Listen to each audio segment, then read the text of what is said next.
Gunung Arjuna terletak di Kabupaten Malang, Jawa Timur, Indonesia.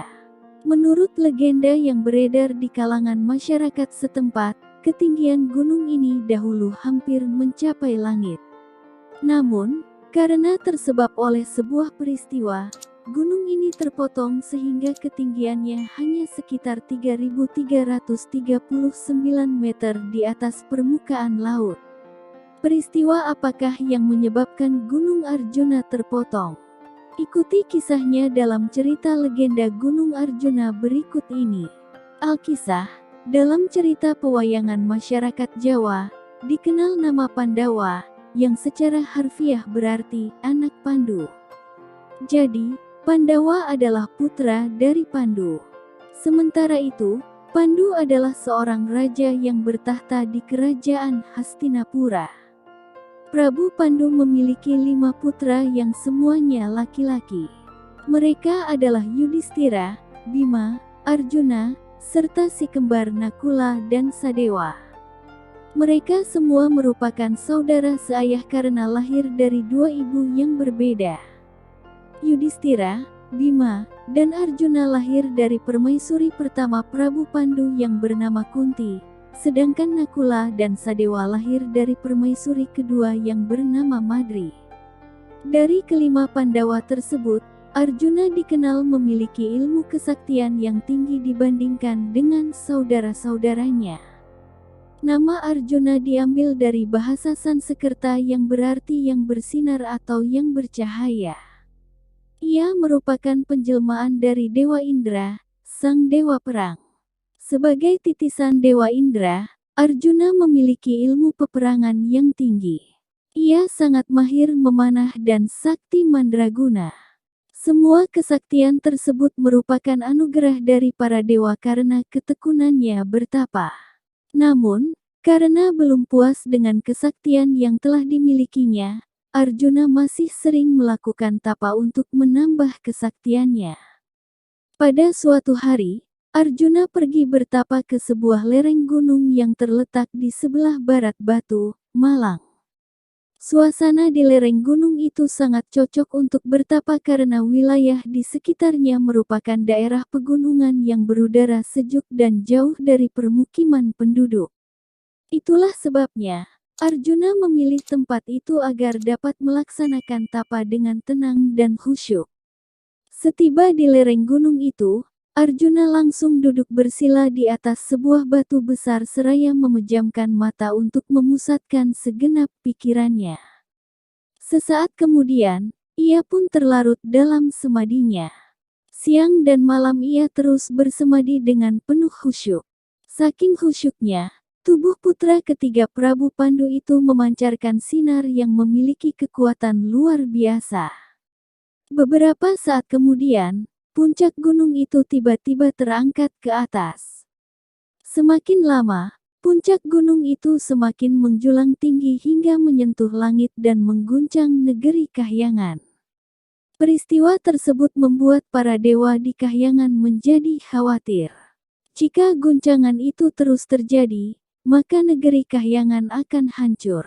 Oleh karena itu, mereka segera bertindak dengan mengutus Batara Narada ke bumi untuk mencari tahu penyebab guncangan itu. Setelah terbang berputar-putar di angkasa, ia pun melihat Arjuna sedang bertapa di lereng gunung. Ia pun segera menghampiri dan membujuk Arjuna agar menghentikan tapanya. "Wahai Arjuna, bangunlah," ujar Batara Narada, "jika kamu tidak segera menghentikan tapamu, gunung ini akan semakin tinggi dan para dewa di Kahyangan akan celaka." Arjuna mendengar sabda Batara Narada itu, namun karena keangkuhannya ia enggan menghentikan tapanya. Ia berpikir, jika ia menghentikan tapa itu tentu para dewa tidak akan memberinya banyak kesaktian. Sementara itu, Batara Narada yang gagal membujuk Arjuna segera kembali ke Kahyangan untuk melapor kepada para dewa. Mengetahui hal itu, Batara Guru kemudian memerintahkan 7 bidadari tercantuk di Kahyangan untuk menggoda pemuda tampan itu agar mengakhiri tapanya. Sesampai di bumi, Para bidadari segera merayu Arjuna dengan berbagai cara. Ada yang merayu dengan suara lembut, ada yang menari-nari di depannya, ada yang tertawa cekikikan, serta ada pula yang mencubit dan menggelitiknya. Namun, semua usaha tersebut tetap saja sia-sia. Akhirnya, mereka kembali ke kahyangan dengan perasaan kecewa. Batara Guru yang mengetahui hal itu segera mengutus para dedemit untuk menakut-nakuti Arjuna. Namun, usaha yang mereka lakukan juga gagal. Berita tentang kegagalan itu segera mereka laporkan kepada Batara Guru. Ampun, Batara Guru, kami telah berusaha dengan berbagai cara, namun Arjuna justru semakin khusyuk dalam tapanya, lapor salah satu dedemit. Mendengar laporan itu, Batara Guru hanya terdiam. Pemimpin para dewa itu mulai merasa cemas dan putus asa melihat kelakuan Arjuna. Untungnya ia segera teringat kepada Dewa Ismaya yang tak lain adalah Batara Semar, pengasuh Pandawa yang tinggal di bumi.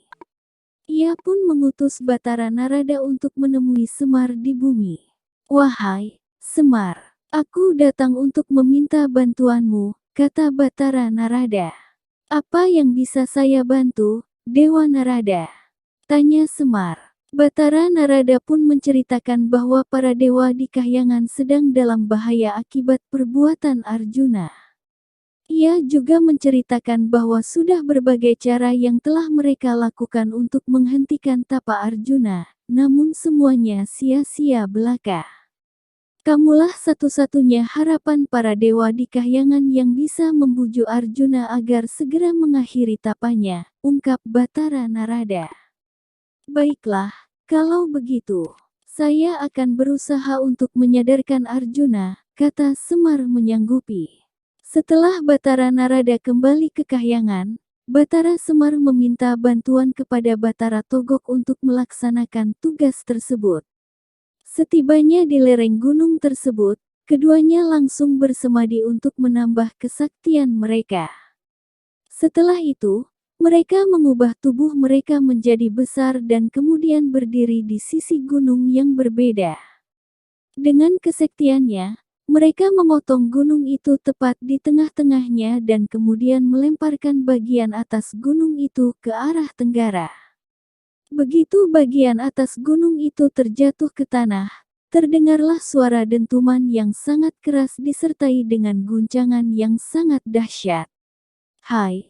Suara apa itu?" gumam Arjuna yang terbangun dari tapanya. Baru saja Arjuna selesai bergumam, tiba-tiba Batara Semar dan Batara Togo datang menghampirinya. "Kami telah memotong dan melemparkan puncak gunung ini, Raden," kata Batara Semar. "Kenapa, Guru?" "Gara-gara suara itu aku terbangun dari tapaku. Tentu para dewa tidak akan menambah kesaktianku," kata Arjuna. "Maaf, Den. Justru tapamu itu telah membuat para dewa menjadi resah. Lagi pula, untuk apa lagi kamu meminta banyak kesaktian? Bukankah sudah cukup dengan kesaktian yang telah kamu miliki saat ini?" ujar Batara Semar. "Benar," kata Batara Semar, "Den. Raden adalah seorang kesatria yang seharusnya memiliki sifat rendah hati. Apakah Raden tidak menyadari jika tapa Raden ini bisa mencelakakan banyak orang dan para dewa?" imbuh Batara Togok. Mendengar nasihat tersebut, Arjuna menjadi sadar dan mengakui semua kesalahannya. Ia juga tidak lupa berterima kasih kepada Batara Semar dan Batara Togok karena telah menyadarkannya. Setelah itu, mereka pun segera meninggalkan gunung tersebut. Sejak itulah, gunung tempat Arjuna bertapa dinamakan Gunung Arjuna. Sementara itu, potongan gunung yang dilemparkan oleh Batara Semar dan Batara Togok dinamakan Gunung Wukir yang terletak di daerah Batu. Demikian cerita legenda Gunung Arjuna dari daerah Malang, Jawa Timur. Pesan moral yang dapat dipetik dari cerita di atas adalah bahwa sifat serakah merupakan sifat yang tidak terpuji. Sifat ini ditunjukkan oleh sikap dan perilaku Arjuna yang tidak pernah merasa puas dengan kesaktian yang dimilikinya. Karena keserakahannya, Arjuna pun mendapat teguran dari para dewa. Pesan moral lain yang dapat dipetik dari cerita di atas adalah keutamaan sifat mau mengakui kesalahan sendiri sebagaimana yang ditunjukkan oleh Arjuna. Dengan segala kerendahan hati, ia tidak malu mengakui kesalahannya. Bahkan, ia tidak sungkan untuk berterima kasih kepada Batara Semar dan Batara Togok yang telah menasehatinya.